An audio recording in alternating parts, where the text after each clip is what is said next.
when he was first diagnosed. There was a little girl in the opposite room, and there's people rushing around and stuff. She's got the same as Daniel, you know, leukemia. And then in the morning, everybody was gone. That image of a clean room, nothing in it, no poster on the wall, that kind of stays with me.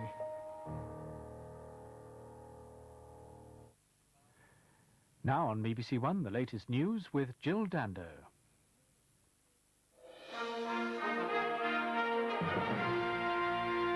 Good morning. The Irish Prime Minister, Albert Reynolds, has resigned. He made the announcement a short time ago in a statement to the Irish Parliament.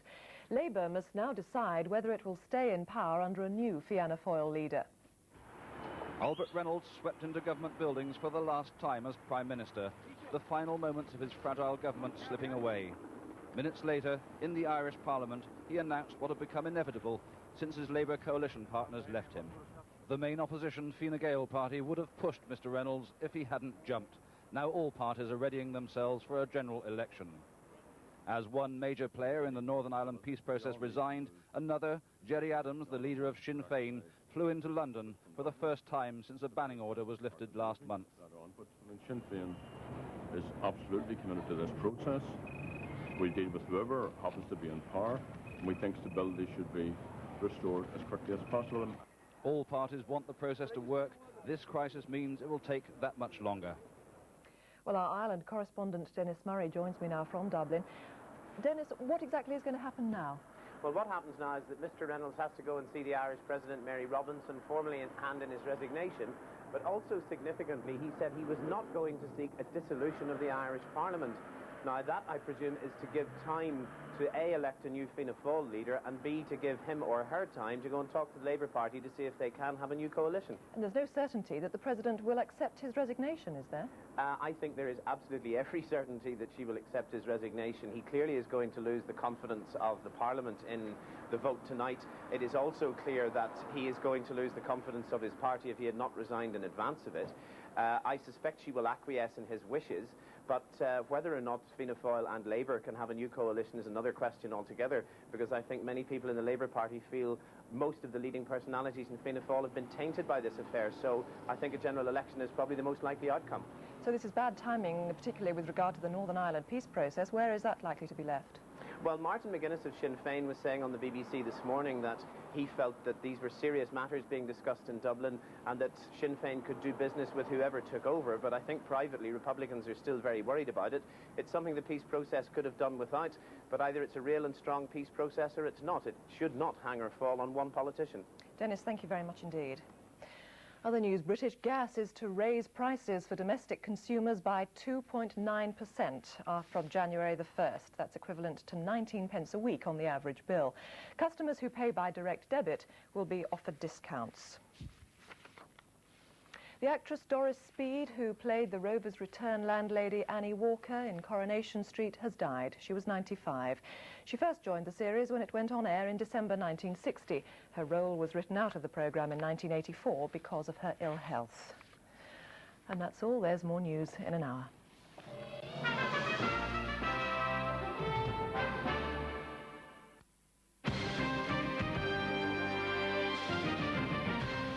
And the main stories in brief this Thursday morning from Look North. The trial in Florida of the teenager accused of murdering the Bradford tourist Gary Colley could end today. Both the prosecution and the defence have concluded their evidence. John Cromarty was the only witness called in his own defence.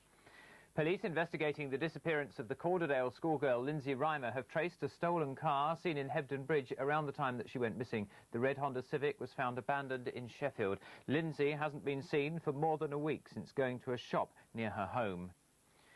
The international cyclist who was badly injured in an incident at a Bradford nightclub has died in hospital. 27-year-old David Rayner had been on a life support machine in the Bradford Royal Infirmary since the incident at Maestro's nightclub. A man has been charged with his wounding. The European Court of Human Rights is to investigate the case of a 7-year-old boy abducted from Scarborough 3 years ago. James Portelli was taken to Malta by his father. The Conservative MEP for North Yorkshire, Edward Macmillan Scott, says the Maltese authorities should return the boy as soon as possible. Dry and bright this morning, showers on the way this afternoon, top temperatures around 11 Celsius, that's 52 Fahrenheit. Faith. I feel it in my fingers. I feel it in my toes. Love. You always get that funny feeling in your tongue, don't you? Every time I see Hugo, I just feel as though I have eaten a whole cow pat. And misunderstanding. I really like people to get a glimpse of the woman underneath the cassock. I assume you're talking spiritually there. The Vicar of Dibley, tonight at 8:30 on BBC One. Time, like a walk in the rain. And Dawn French is featured in the new edition of the Radio Times, which also includes complete listings for all television and major satellite channels.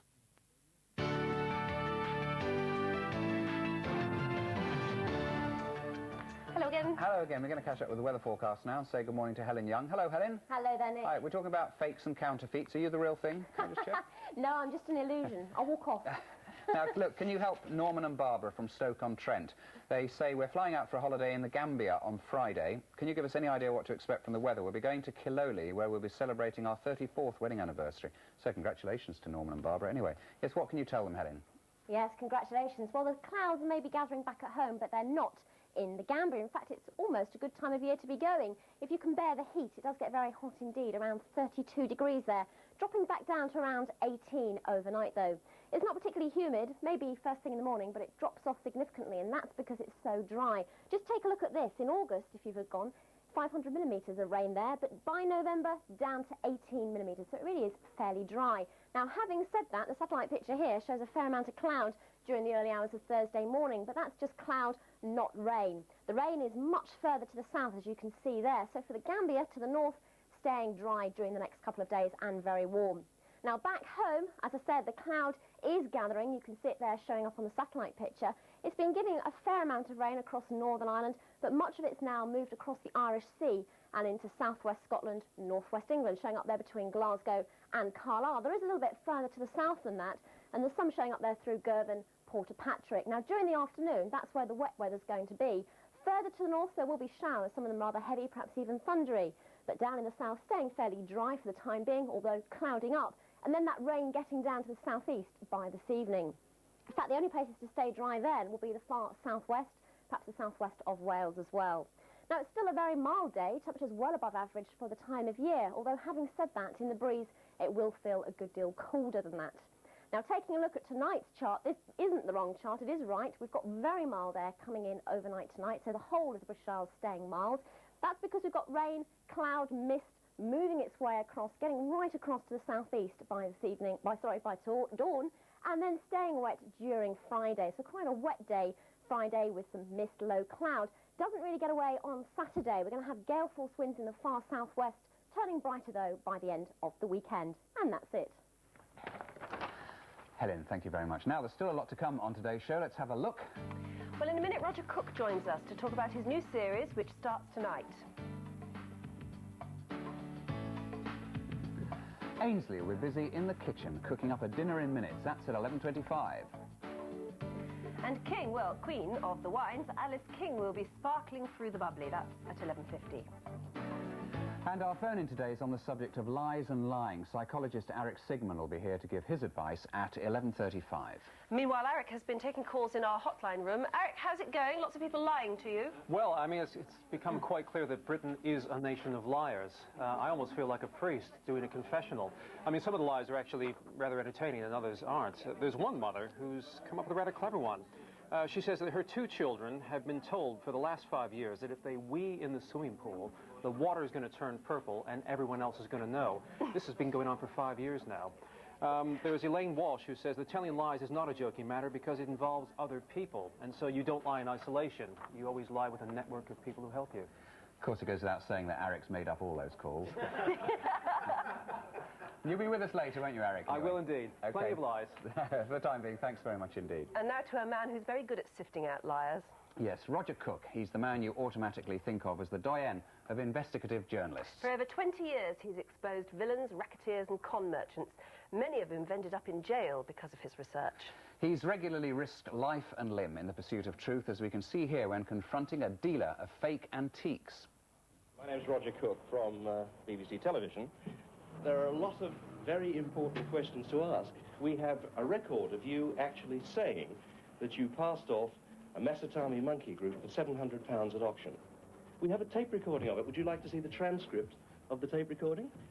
Mr. Harris invited me to step outside and talk things through, but his means of communication proved to be a metal bar. Camera on. Are you? Yeah.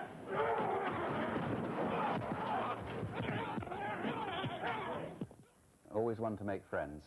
The 10th series of the Cook Report starts tonight at 8:30 with an investigation into the appalling tragedy of cot death. And Roger is here right now. Hello, Roger. Welcome. Hi. What exactly are you saying? Well, it's not I'm saying anything, but the scientists who did a lot of very good work on this particular subject are saying that they believe they have a definitive, perhaps the definitive cause for cot death.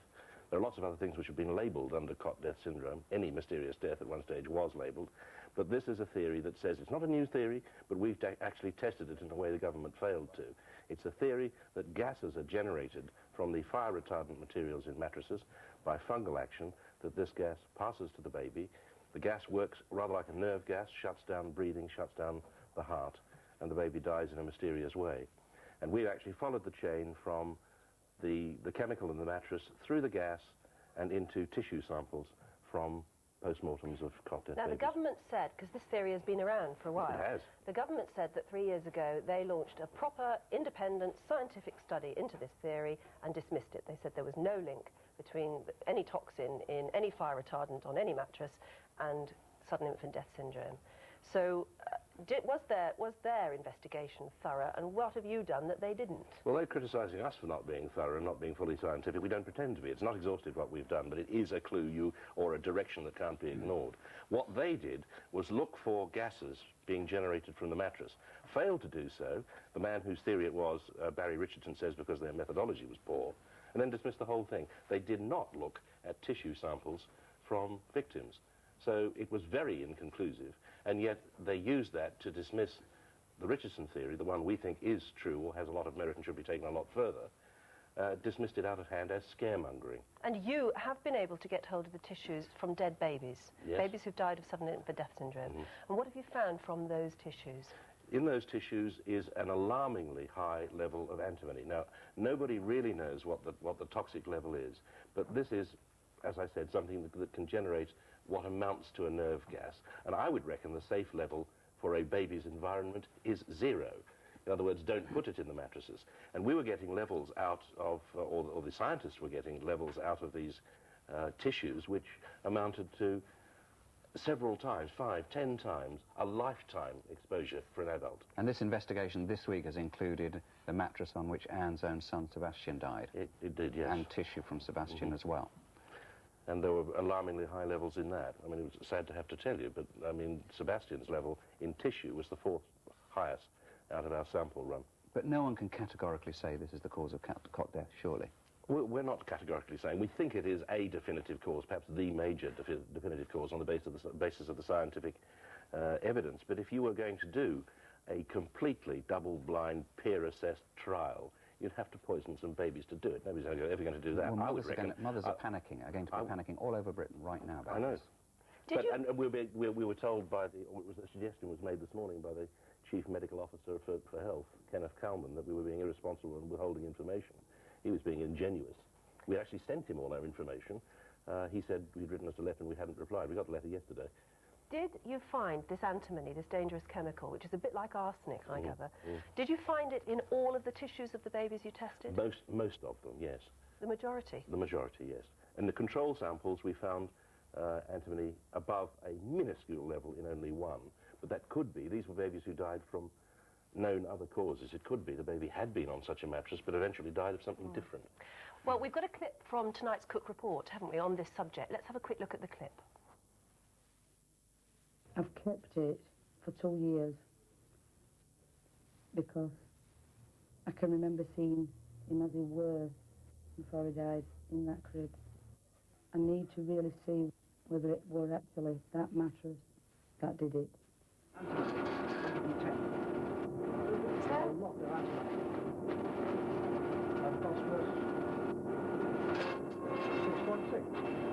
Now, I would think this is a good result for you, because it means it's not, in no way can you blame yourself. Right, now let's go back to the SIDS victims. Those are pretty high levels, are they?